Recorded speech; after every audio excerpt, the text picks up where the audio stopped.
Assalamualaikum warahmatullahi wabarakatuh. Waalaikumsalam warahmatullahi wabarakatuh. Bismillahi walhamdulillah, wassalatu wassalamu ala sayyidina rasulillah, sayyidina wa maulana Muhammad ibn Abdullah wa ala alihi wa sahbihi wa mawalah. أما بعد سبحانك لا علم لنا إلا ما علمتنا إنك أنت العليم الحكيم لا حول ولا قوة إلا بالله العلي العظيم. Saudara-saudara kaum muslimin rahimakumullah, satu-satunya manusia yang dalam Al-Quran sudah mendapat jaminan ampun dari seluruh dosa yang pernah dikerjakan cuma Rasulullah orangnya. Quran yang menjanjikan liyaghfira lakallahu ma taqaddama min dzambika wa ma ta'akhkhar. Wahai Muhammad, dosamu yang dahulu, dosamu yang sekarang, dosamu yang akan datang kalau memang ada, seluruhnya sudah mendapat jaminan ampun dari Allah Subhanahu wa taala. Orang yang nyata-nyata sudah mendapat jaminan ampun dari segala dosa ini, ibadahnya luar biasa. Luar biasa bagaimana? Sejarah menceritakan beliau kalau sholat malam sampai bengkak kakinya karena rajin sujud. Aisyah menceritakan, satu malam selesai sholat isya saya akan tidur. Saya lihat suami saya sedang sholat, maka saya pun tidur. Tengah malam saya terbangun dari tidur, saya lihat suami saya masih sholat juga. Saya tidur lagi. Menjelang sepertiga malam yang akhir saya bangun, saya lihat masih sholat juga. Saya hampiri beliau. Saya tanya setelah sholatnya usai, "Bang," kata Aisyah, "ada apa yang?" Kata baginda Rasul. Sebab beliau itu, jangan senyum kalau saya katakan yang di sini. Sebab beliau itu pandai sekali menyenangi hati istrinya. Panggilan kelihatannya sepele, tapi bisa menghidupkan keharmonisan dalam rumah tangga. Beliau apabila memanggil Siti Aisyah dengan kalimat Humaira, "Ya Humaira," wahai yang pipinya kemerah-merahan. Cantik sekali panggilannya untuk istrinya. Kita kadang-kadang terlalu jujur tapi nyakitin. Mentang-mentang bini hitam, kalau manggil bini hitam, sini lo. Jujur tapi nyakiti itu. Hadirin yang saya muliakan, baginda menjawab, "Ada apa ya? Abang ini kan dosanya sudah mendapat jaminan ampun dari Allah." "Iya, lalu gimana?" "Ya kalau ibadah jangan terlalu gitu-gitu benar, kenapa sih? Orang sudah dapat jaminan ampun itu kan mestinya tenang, aman. Ini malah seolah-olah beliau orang yang paling banyak mempunyai dosa. Tidak puas melaksanakan hanya sholat yang wajib ditambah dengan yang sunnah-sunnah. Tidak usah gitu-gitu bener lah bang, sudah dapat jaminan ampun ini." Terhadap usul istrinya ini, apa jawab beliau? Sederhana tapi melambangkan sikap jiwa yang luhur. Beliau menjawab, "Aisyah, afala uhibbu an akuna abdan syakura."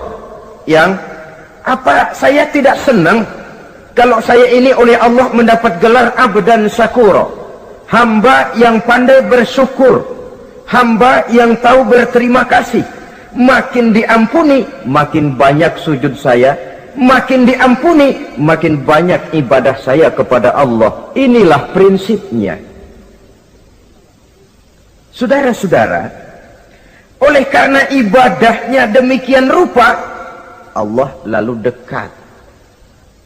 Oleh karena Allah dekat, perjuangan beliau itu, walaupun Quraisy melakukan segala macam cara dan usaha, mengeluarkan segala daya dan dana, kemampuan dan kekuasaan, tidak pernah berhasil mematahkan, walaupun berhasil menekan perjuangan baginda Rasulullah sallallahu alaihi wasallam. Coba kalau kita buka sejarah, beliau itu kan mulai berjuang sendiri, yang dihadapi masyarakat yang keras, kasar, brutal. 14 abad yang lalu, semenanjung Arabia terkenal sebagai masyarakat yang jahiliyah, di mana maksiat dan munkarat merajalela. Sembahan adalah berhala. Anak perempuan lahir dibunuh hidup-hidup. Itu zaman dulu, zaman sekarang pun tidak jauh bedanya. Malah kalau zaman dulu dikubur hidup-hidup, sekarang sebelum lahir sudah dibunuh. Yang namanya abortus itu. Kadang-kadang aneh, kita mengadakan operasi bersih, dilarang buang sampah sembarangan. Kalau sudah buang sampah saja tidak boleh sembarangan, tahu-tahu zaman sekarang ini bayi dibuang di tempat sampah. Bukan lagi kertas, bukan lagi kardus, bayi dibuang di comberan.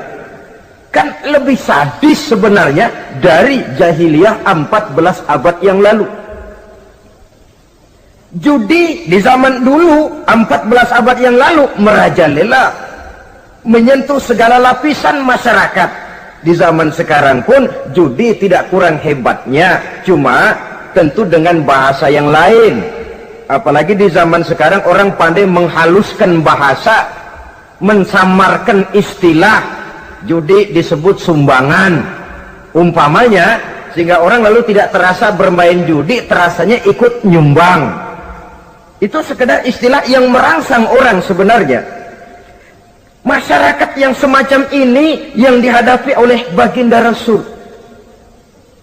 Diangkat jadi Rasul umur 40 tahun lalu mulai berjuang. Mula-mula secara sembunyi dakwahnya itu.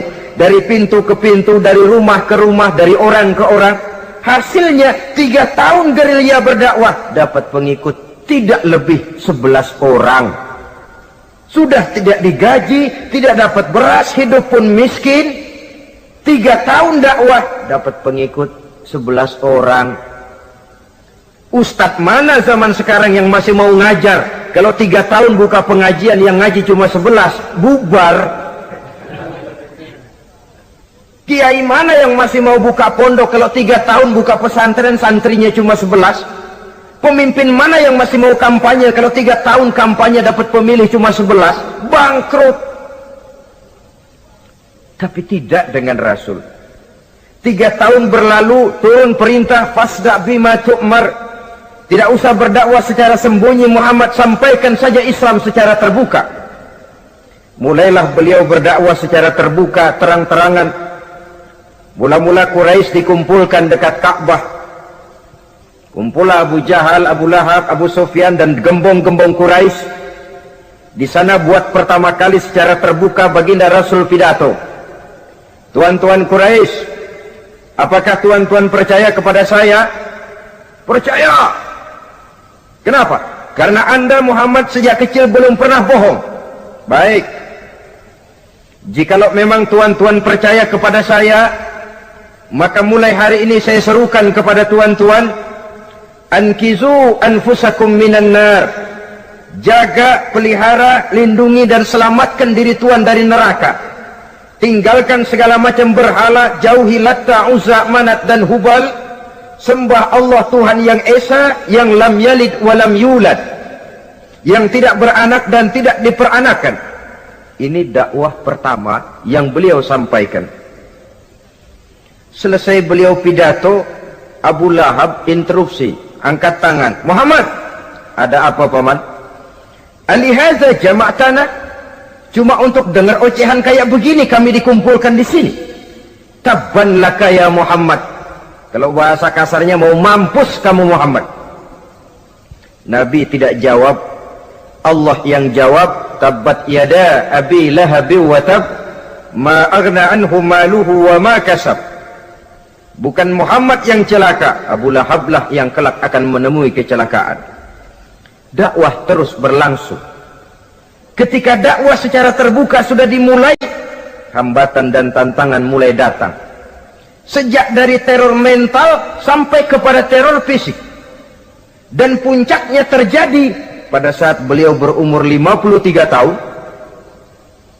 di mana Quraisy mengadakan rapat di satu rumah yang disebut Darul Arqam. Kumpulah di situ dedengkot Quraisy. Siapa lagi kalau bukan Abu Jahal, Abu Lahab? Mereka rapat. rapat pleno lengkap. Setelah rapat dibuka, kata Abu Lahab kepada Abu Jahal, "Jahal, bagaimana ini Muhammad?" "Iya, bagaimana? Apalagi yang belum kita lakukan," kata Abu Jahal. "Kita fitnah sudah, kita caci maki tiap hari, kita lontari kotoran onta, sahabat-sahabatnya kita bantai, tapi mereka tetap tegar." "Iya," kata Abu Jahal, "dan sekarang ini sahabatnya sebagian berangsur-angsur sudah hijrah ke Madinah. Ini pertanda Islam akan berkembang di kota Madinah. Kalau nanti dia berhasil di Madinah lalu menyerbu ke Mekah, alamat habis kita gulung tikar." "Makanya," kata Abu Jahal. "Makanya apa?" "Makanya dari dulu juga saya bilang, kempesin aja itu." Jadi kalau bahasa okemnya kan begitu toh. "Bunuh saja Muhammad, bunuh." "Iya, soal bunuh sih gampang," kata Abu Lahab.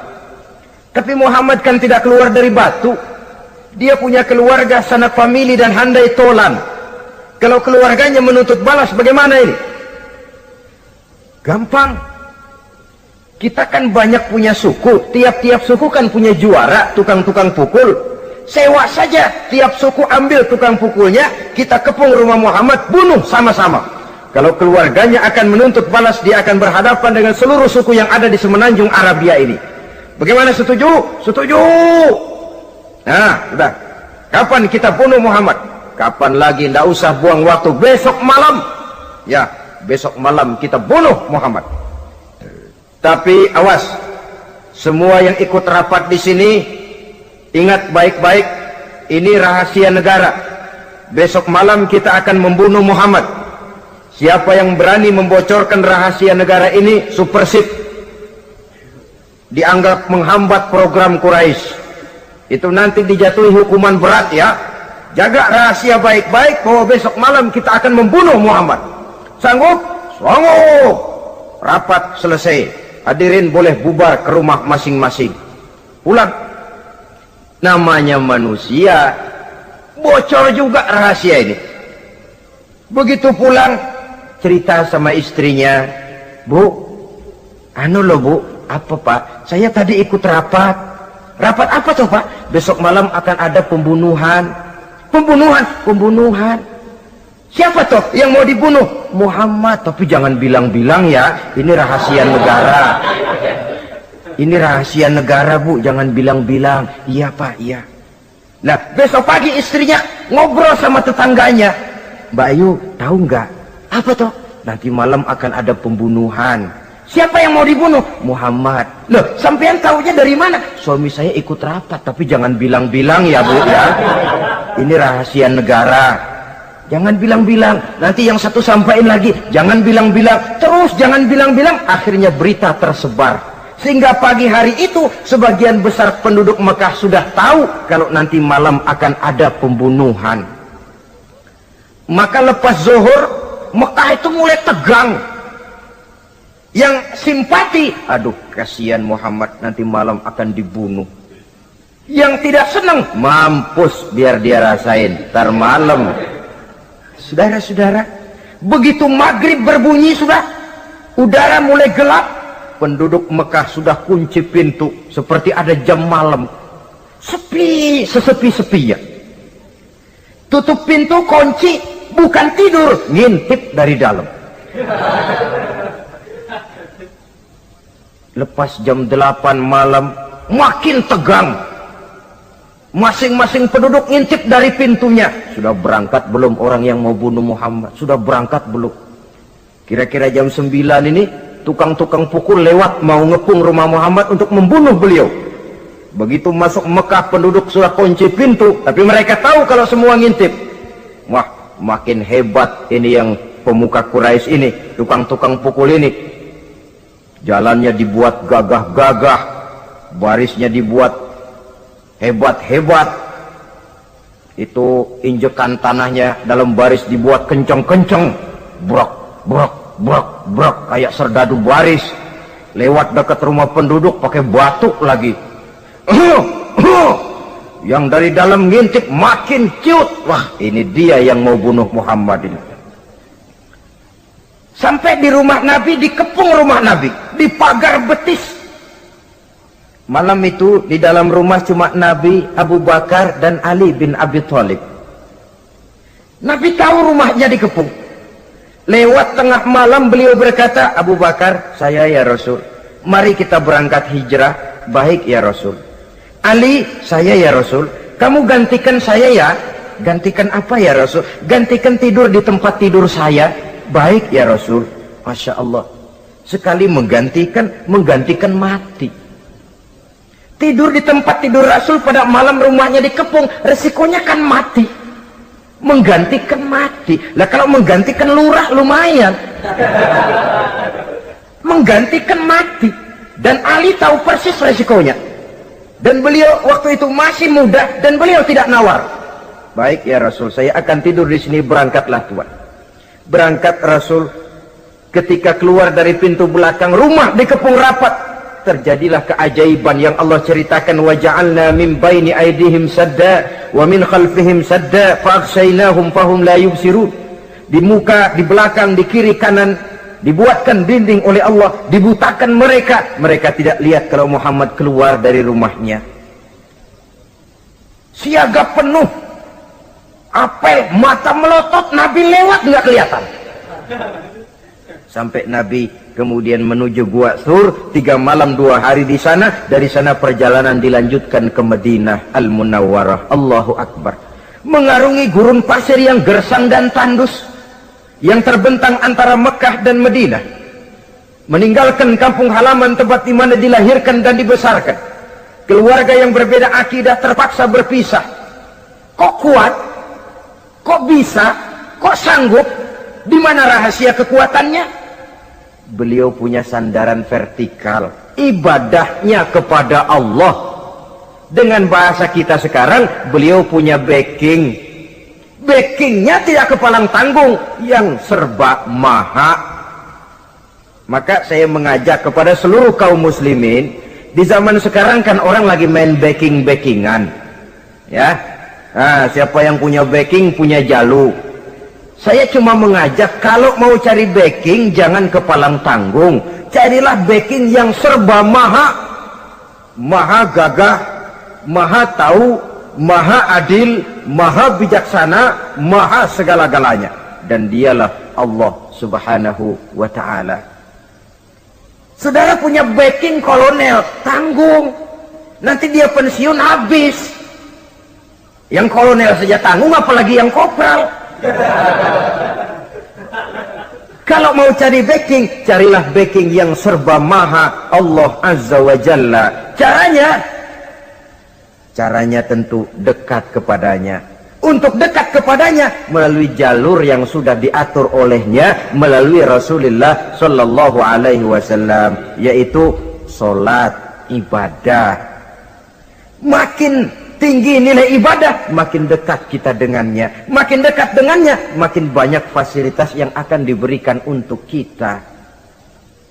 Saudara pegawai negeri ingin cepat naik golongan, itu caranya 2.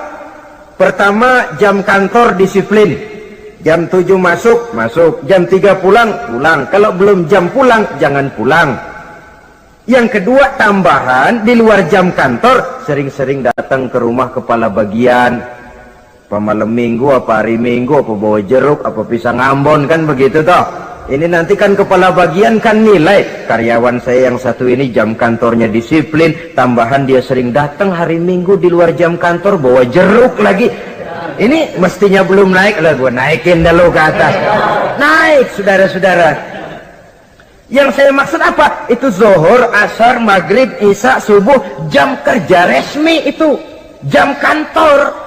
Lah, ada kunjungan di luar jam kantor yang namanya tahajud, yang namanya hajat, yang namanya duha. Nanti kan Allah lihat, ini hambaku yang satu ini jam kantornya betul, zuhur, asar, maghrib, isya, subuhnya tepat. Tambahan di luar jam kantor, dia sering menghadap kepadaku. Nah, hambaku ini aku angkat kau maqamam mahmuda, ke satu tempat yang terpuji. Kalau Allah yang ngangkat, satu negara orang mau rendahkan kita, kita akan tetap tinggi. Kalau Allah mau rendahkan, satu negara mau angkat kita, kalau memang dasar mesti nyungsap ke bawah. Inilah perlunya sandaran vertikal. Inilah perlunya kita mempunyai backing hanya kepada Allah. Pada waktunya orang akan sampai ke titik jenuh. Dalam kesunyian orang sering mempertanyakan eksistensi diri, mulai mempertanyakan hakikat keberadaannya di tengah kesibukan bisnisnya, di tengah kesibukan kerja dari rapat ke rapat, dari kantor ke kantor, dari tender ke tender. Orang akan sampai kepada titik jenuh. Dikala itu dia memerlukan ketenangan, dikala itu dia memerlukan kedamaian, dikala itu dia mencari eksistensi diri. Sebenarnya hidup ini mau apa sih? Cuma sekedar menjalani hal-hal yang rutin saja, pergi pagi pulang sore, peras keringat banting tulang, atau ada tujuan yang lebih luhur daripada sekedar ini? Dikala itulah dia mulai mencari jalur untuk mendekatkan diri kepada Sang Pencipta. Dan tidak bisa ingin dekat dengan Allah, saudara, pakai aturan sendiri. Ingin dekat dengan gubernur harus ikut aturan yang ditetapkan oleh protokolnya gubernur. Ingin dekat dengan presiden, ya ikut jalur yang sudah disusun oleh protokolnya presiden. Ingin dekat dengan Allah, ya ikut jalur yang sudah diatur oleh Allah melalui Rasulnya. Apa itu? Ya diantaranya sholat, puasa, dan ketentuan-ketentuan ibadah yang lain. Tidak bisa dengan prinsip, yang penting kan hati baik, berjiwa bersih, akhlak luhur, tidak usah sholat kalau hati baik sudah dekat dengan Allah. Oh, alangkah enaknya kalau begitu. Kalau dengan itu bisa dekat dengan Allah, rasanya Nabi Muhammad yang paling dulu berhenti sembahyang.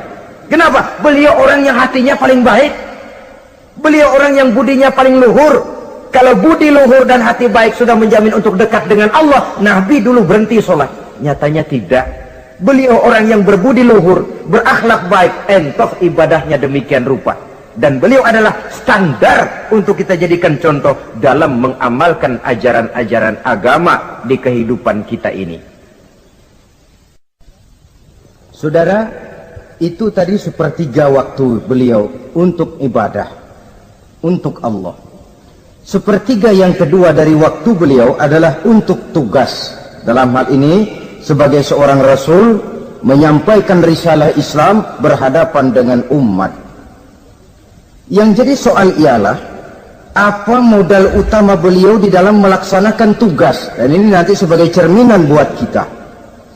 Modal utamanya pertama adalah keteladanan, dan yang kedua adalah akhlak. Sekarang ini kita hampir nyaris mengalami berbagai macam krisis. Yang paling santer kita dengar adalah krisis wibawa. Ada pak guru dicegat muridnya di jalanan, dipukulin karena nggak naik kelas katanya. Nampaknya guru nggak lagi berwibawa. Di satu pihak mungkin karena si guru tidak bisa digugu dan ditiru. Di lain pihak juga murid tidak lagi mengenal arti rasa hormat kepada pak guru. Nah, kenapa krisis wibawa timbul? Karena tidak ada keteladanan. Adapun Rasul, wibawa beliau timbul di tengah umat karena keteladanan ini. Apapun yang beliau ajarkan kepada umat, beliau adalah pelaksana pertama. Dengan kata lain, satunya kata dan perbuatan. Ini yang sangat diperlukan di zaman kita sekarang.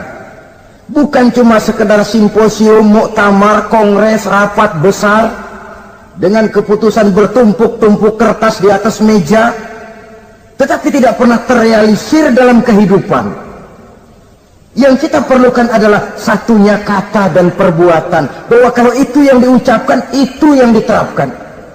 Kalau itu yang diteorikan, itu yang dikerjakan. Keteladanan. Yang kedua, rahasia sukses beliau dalam melaksanakan tugas berhadapan dengan umat, akhlak. Beliau tidak menyampaikan Islam ini dengan kekerasan, tidak juga dengan bujuk rayu harta, tidak pula dengan menakut-nakuti orang. Belum pernah kita baca dalam sejarah beliau teriak-teriak, awas yang tidak masuk Islam dipecat jadi orang Arab. Tidak. Atau dengan bujuk rayu, ayo siapa masuk Islam super mie 2 bungkus? Tidak. Sebab kebenaran tidak bisa dipupuk dengan materi. Kebenaran adalah soal keyakinan, dan keyakinan adalah soal batin. Orang yang beragama karena tertarik kepada super mie, orang yang beragama karena tertarik kepada pakaian, kepada obat-obatan, nilai imannya dipupuk dengan materi. Dan usaha seperti itu sama saja dengan menegakkan benang basah. Dia percaya kepada sesuatu yang dia tidak mengerti. Dia yakin kepada sesuatu yang dia tidak tahu apa bentuk yang dia yakini itu. Alangkah malang dan kasihannya orang yang beragama seperti ini. Tidak demikian dengan Rasul. Islam ini adalah satu keyakinan. Keyakinan terhadap kebenaran hanya bisa ditegakkan dalam nurani manusia yang paling mendasar. Karena itu dia tidak bisa dipaksakan. Dan itu pula sebabnya Quran punya prinsip la ikraha fid din. Tidak ada paksaan dalam beragama. Mau Islam silakan, tidak mau Islam silakan. Allah tidak memaksa. Tapi ayat ini jangan disalah pakai. Tidak pernah sholat, ditanya orang, kamu kan Islam kok enggak sholat? La ikraha fid din dong. Salah pakai. Yang tidak ada paksaan dalam beragama itu untuk orang di luar Islam. Kepada tuan-tuan di luar Islam, la ikraha fid din, tidak ada paksaan masuk Islam. Tapi kalau sudah masuk ke dalam Islam, maka berlaku peraturan Islam. Contohnya begini saja, tidak ada paksaan masuk ke rumah saya. Itu toh. Mau masuk silahkan, tidak mau masuk tidak ada urusan. Tapi sekali saudara masuk ke rumah saya, saudara harus ikut tata tertib yang ada di dalam rumah saya. Kira-kira beragama itu begitu. Tidak ada paksaan masuk Islam. Tapi sekali saudara masuk Islam, maka berlaku peraturan Islam untuk kehidupan saudara. Jadi la ikraha fid din ini buat orang di luar garis. Allah tidak maksa-maksa orang mau masuk Islam, mau tidak. Silahkan saja. Tapi ketika orang mendapat hidayah masuk ke dalam Islam, peraturan Islam berlaku dalam kehidupannya. Saudara hadirin kaum muslimin rahimakumullah. Akhlak. Mari kita lihat lebih jauh bagaimana sih akhlak beliau yang mulia itu. Allahu Akbar. Kalau orang berakhlak kepada teman itu sih biasa. Tapi berakhlak kepada musuh, ini yang luar biasa. Ini yang agaknya Allah saja memuji beliau. Wa innaka la'ala khuluqin azim. Engkau Muhammad benar-benar berada di atas budi pekerti yang luhur dan terpuji. Kalau saya baik kepada orang yang memang baik kepada saya, logis toh, wajar, memang harusnya. Tapi berbuat baik kepada orang yang jahat terhadap saya, ini yang tidak setiap orang bisa. Nah, sebab itu saya tidak ingin menceritakan akhlak beliau kepada sahabat, namanya juga kepada sahabat. Saya akan kutip beberapa riwayat yang menceritakan bagaimana akhlak beliau kepada orang yang nyata-nyata memusuhinya. Berbagai riwayat menceritakan bagaimana beliau ketika di Taif dilontari orang dengan batu, yang melontari beliau malah mendapat doa, Allahumma hdi qaumi fa innahum la ya'lamun. Ya Allah, berikan hidayah, berikan petunjuk kepada mereka yang melontari saya dengan batu, karena mereka tidak tahu. Kalau saja mereka tahu, mereka tidak akan melontari saya dengan batu. Ya Allah, berikan hidayah kepada mereka. Padahal ketika itu malaikat Jibril menawarkan jasa. Muhammad, kalau kamu mau orang yang melontari kau dengan batu itu hancur, saat ini juga saya angkat Jabal Uhud, saya timpakan mereka biar mati semua. Mau Muhammad? Jangan Jibril, mereka tidak tahu. Kalau saja mereka tahu, mereka tidak akan melontari saya dengan batu. Lebih baik doakan mereka supaya mendapat hidayah dari Allah. Dalam kondisi kepepet, dilontari dengan batu, malaikat Jibril datang menawarkan jasa. Beliau lebih memilih mendoakan orang yang berbuat jahat itu. Ya Allah, bukan main. Umumnya kita kan kalau lagi kepepet ada yang nolongin, girang bener. Andai kata kita yang jadi nabi disambitin orang, datang malaikat Jibril nawarin, bagaimana sikat? Habisin aja dah.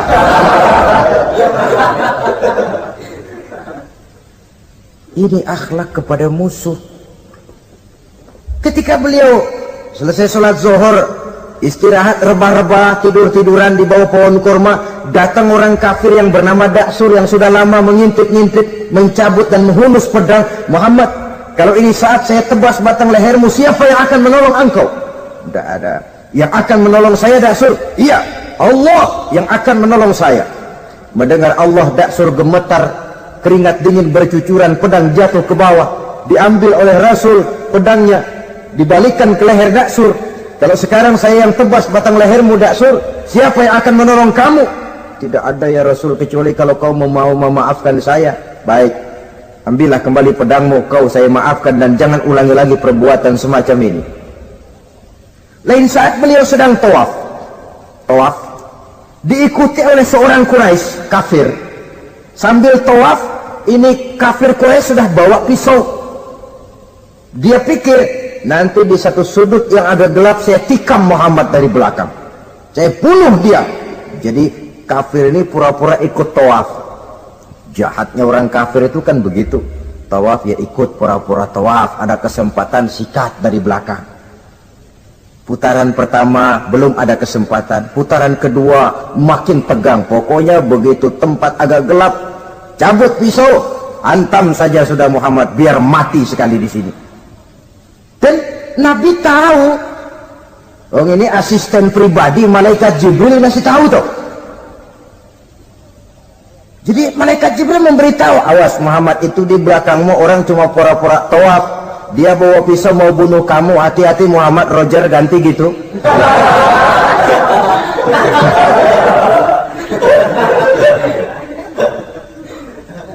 Tahu persis beliau. Sampai di satu sudut yang gelap, si kafir ini mencabut pisau.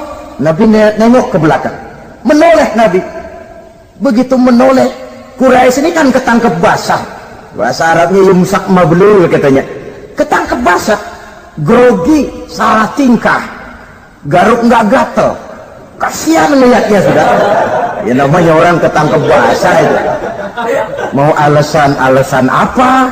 Nggak beralasan ya, harus merasa harus membela diri, gemetar nggak karu-karuan. Kata Nabi senyum. Mau apa, Mas? Ano Rasul, ini ano apa? Ano. Sudah, saya kan tahu kamu mau bunuh saya toh. Sudah, saya sudah tahu kok. Kamu jangan pura-pura. Kamu kan mau bunuh saya kan? Terus terang saja. Iya Rasul, iya. Sekarang gimana? Enggak berani Rasul. Minta maaf saja. Ya kalau sudah kamu minta maaf begitu, sudah kamu pulang sana, jangan diulangi lagi ya. Begitu mudah beliau memaafkan orang yang nyata-nyata mau menghabisi nyawanya, sepanjang itu belum terwujud, sepanjang itu belum terbentuk dalam artian real. Sangat mudah beliau memaafkan orang. Saudara hadirin kaum muslimin rahimakumullah, pemaaf, lapang dada, toleransi, menghargai pendapat para sahabatnya, ini sederetan dari akhlak yang terpuji. Sehingga karena keluhuran akhlak inilah yang menyebabkan orang tertarik masuk ke dalam Islam.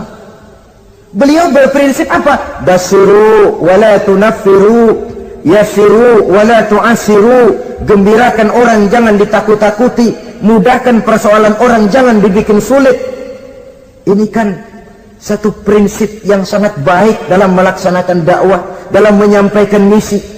Apapun tugas kita di masyarakat, sebagai pegawai pemerintahan, pejabat negara, pedagang, pengusaha, seniman, ustadz, mubaligh, kiai, ulama, dalam berbagai profesi, modal utama untuk sukses adalah akhlak. Sebab hati kita yang tahu cuma Allah.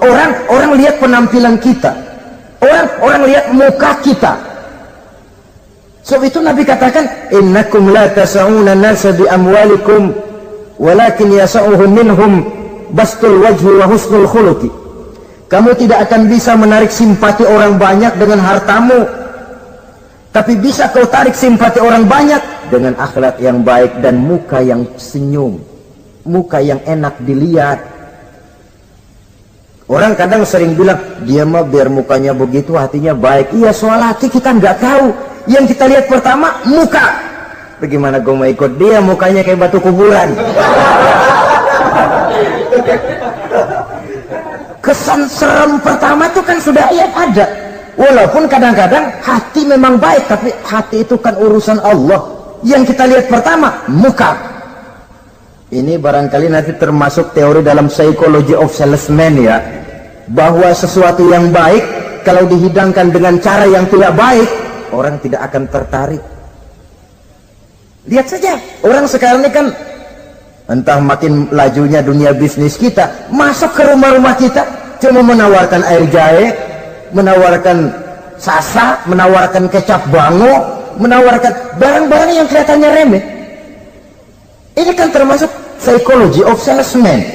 Yang datang ya biasanya perempuan, wajahnya ya lumayan, paling kurang sedikit di atas 6 lah begitu. Lalu tutur katanya sopan, masuk ke rumah tidak sungkan, ada rasa familiar, rasa kekeluargaan, lalu datang. Taktik untuk menawarkan barang yang jadi merek dagangannya. Nah, Islam ini agama yang baik. Kalau disampaikan dengan cara yang tidak baik, sadis, memponis, orang akan lari dan jauh. Menyinggung, bukan menyentuh. Siapapun kalau tersinggung lari, tapi kalau tersentuh dia akan mendekat. Apaan lo Islam bayang begitu? Mikirnya anak, gue sembayang diomelin, mendingan kagak sembayang sekalian ketahuan. Saudara hadirin yang saya muliakan, ini yang diberikan contoh oleh baginda Nabi. Apapun tugas kita, pedagang utamakan akhlak, petani utamakan akhlak, seniman utamakan akhlak, mubaligh utamakan akhlak, pejabat negara utamakan akhlak, pelayan dan pengabdi masyarakat utamakan akhlak. Saudara hadirin yang saya hormati, kaum muslimin yang berbahagia. Jadi untuk sukses di masyarakat, untuk sukses di tempat tugas, modal utama adalah akhlak. Dan ini yang dicantikan contoh dari Nabi kita Muhammad sallallahu alaihi wasallam. Sepertiga waktunya untuk tugas. Dalam menjalankan dan melaksanakan tugas sebagai seorang rasul, menyampaikan risalah Islam, berhadapan dengan umat, modal utamanya adalah akhlak. Demikian juga kita di masyarakat. Dan akhlak itu memang harus dibiasakan sejak kita kecil, sehingga dengan demikian nilai-nilai yang baik akan terus terbawa sampai di hari tua kita. Saudara-saudara, rasanya kehancuran satu bangsa dimanapun di dunia ini selalu dimulai dengan kehancuran akhlak daripada bangsa itu sendiri. Dan kehancuran akhlak itu bisa saja terjadi di tengah kemakmuran ekonomi, di tengah maju dan canggihnya teknologi. Kapan? Apabila pegangan orang kepada agama sudah lemah dan rapuh.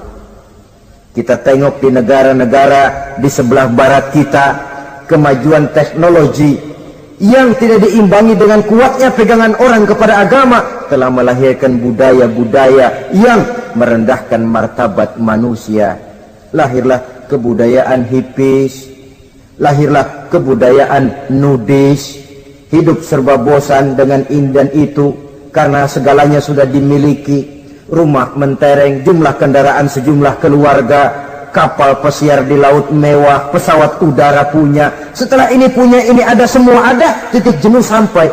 Mau apa semua ini? Akhirnya ingin hidup apa adanya, tidur di goa-goa, tidur di kaki-kaki gunung, tidur di hutan belantara, pakaian kumel. Itu hipis-hipis yang datang kemari, yang pakaiannya kumuh, tambelan, lepis belel, padahal di kantongnya cek, travel cek, dolar. Lain hipis kita, emang benar-benar gembel.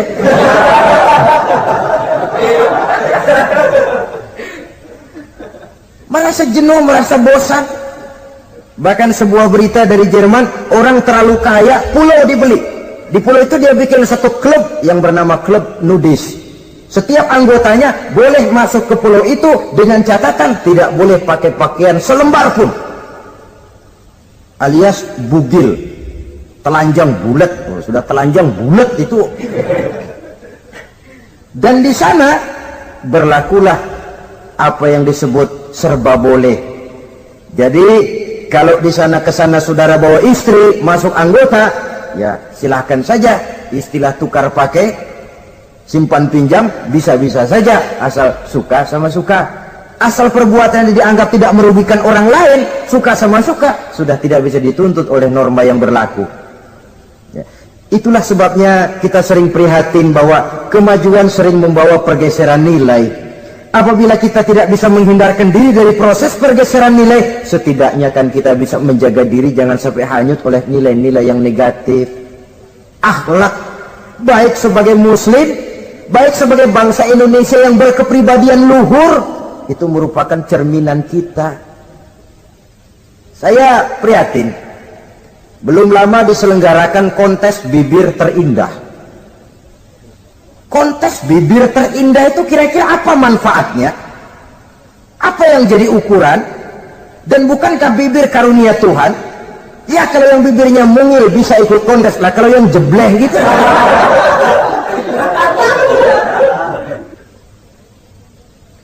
Kontes bibir terindah masih hangat dibicarakan orang, sudah muncul lagi kontes betis terindah.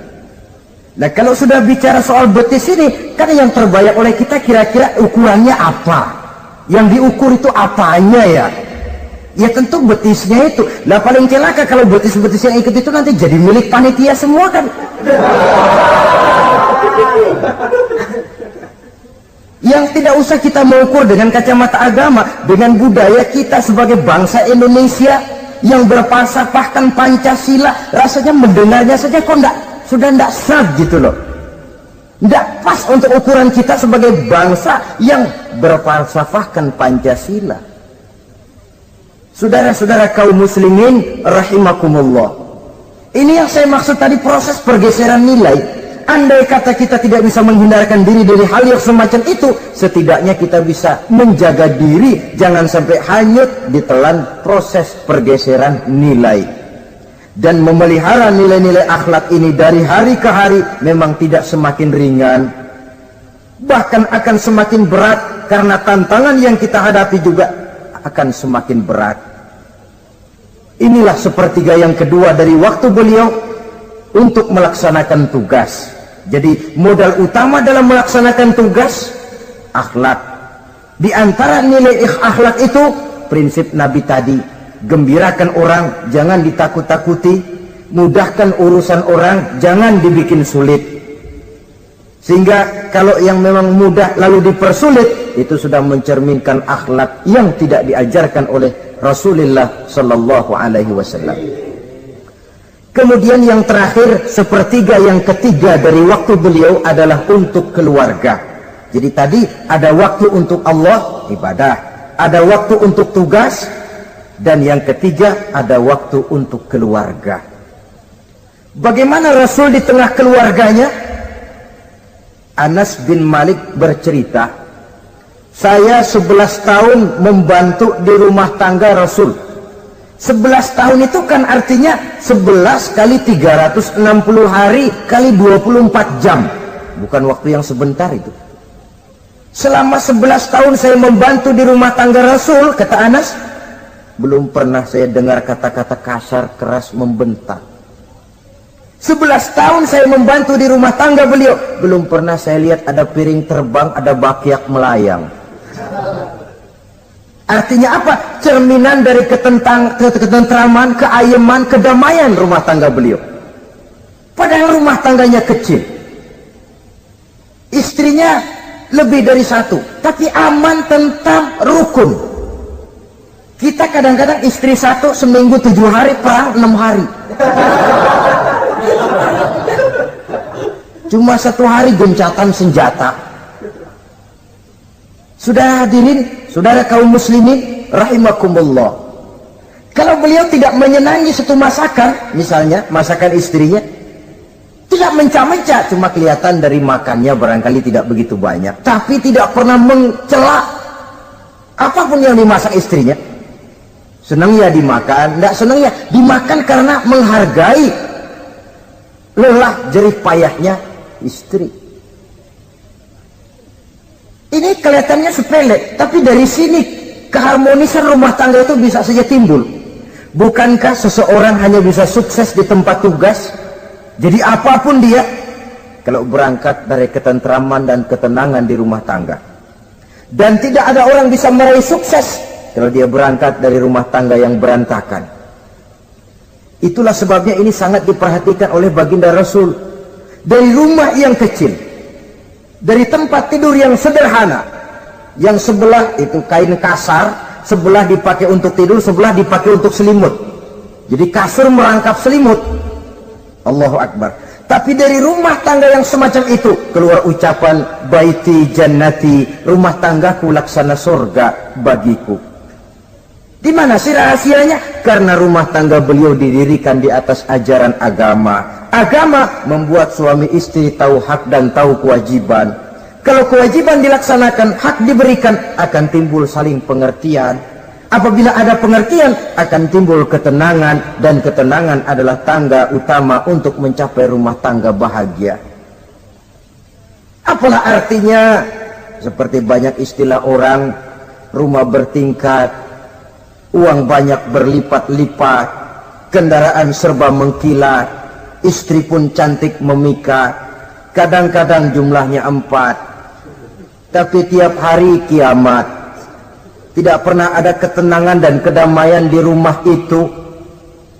Saudara hadirin, lebih celaka lagi sudah rumah gubuk berantem melulu. Sudah kiamat itu, sudah kiamat. Jadi dengan adanya pelaksanaan kewajiban, pemberian hak, timbul pengertian. Pengertian membawa ketenangan.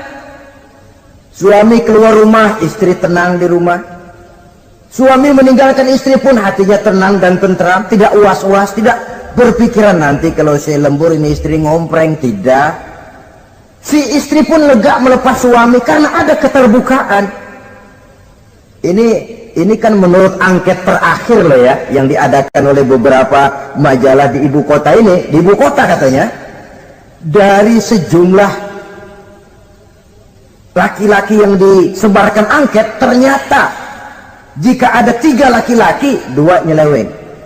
Jadi angka penyelewengan itu 2/3 dari jumlah laki-laki itu menyeleweng katanya. Ya mudah-mudahan yang kumpul di sini termasuk 1/3 yang nggak nyeleweng itulah. Dan tidak semua bentuk penyelewengan itu karena alasan ekonomi, bukan pula karena alasan ketidaksetiaan istri, tapi merupakan cerminan dari sikap hidup di mana orang jauh dari nilai-nilai agama, sehingga penyelewengan itu dianggap sesuatu yang manusiawi, biasa-biasa saja, bahkan kadang-kadang ikut membentuk status sosial, melahirkan kebanggaan. Innalillahi. Orang kalau sudah bangga nyeleweng bangga, nah, itu kiamat sudah. Sama saja, bikin dosa ketawa, waduh, itu malaikat gemes benar. Udah bikin dosa cengengesan, cengir, udah ada rasa nyesel, udah ada rasa takut, udah ada rasa bersalah, biasa gitu. Saudara hadirin yang saya muliakan, ini kan cerminan dari rapuhnya pegangan orang kepada agama. Jadi untuk membina rumah tangga yang bahagia ini, 1/3 dari waktu untuk di tengah keluarga menghidupkan nilai-nilai agama di rumah tangga kita. Oleh karenanya, pada bagian akhir dari pertemuan yang singkat ini, saudara-saudara, saya mengajak, marilah pandai-pandai membagi dan mengatur waktu. Ada waktu untuk Allah, ada waktu untuk tugas, ada waktu untuk keluarga. Syukur kalau ada keseimbangan. Tapi kalau tidak, istilah usul fikih itu tatimul aham minal muhim, mendahulukan yang terpenting dari yang penting. Kalau ada 3 persoalan semuanya penting, tentu di antara 3 ini kan ada yang lebih penting, yang itulah yang dikerjakan lebih dulu. Dan ini tidak berarti bahwa penjatahan waktunya harus sama. untuk ibadah dalam sehari semalam sekian jam, untuk tugas sekian jam, untuk keluarga sekian jam. Tidak bisa kita targetkan begitu. Dan yang dimaksud di sini pun adanya pengaturan. Pengaturan tidak berarti bahwa harus sama waktunya, tidak. Kita melihat kepentingannya. Saudara hadirin, sama saja di zaman sekarang, kalau dengan pembangunan kita ingin menciptakan pemerataan di kalangan rakyat, itu tidak berarti bahwa rakyat Indonesia ini standar ekonomi harus sama semua, seperti yang dicita-citakan komunis. Tidak bisa. Menciptakan pemerataan artinya, kalau yang kaya bisa semakin kaya, kenapa yang miskin tidak bisa naik jadi sedikit kaya? Dan artinya menciptakan kesempatan kepada setiap penduduk Indonesia untuk merubah tahap dan taraf kehidupannya. Demikian juga adanya pengaturan waktu. Bukan berarti untuk Allah sekian jam, keluarga sekian jam, tugas sekian jam. Sebab jam-jam ini sulit kita jatahkan. Kadang-kadang tugas, kadang-kadang keluarga, kadang-kadang ibadah kita sedang gandrung. Yang penting ada keseimbangan dalam cara kita mengatur waktu itu.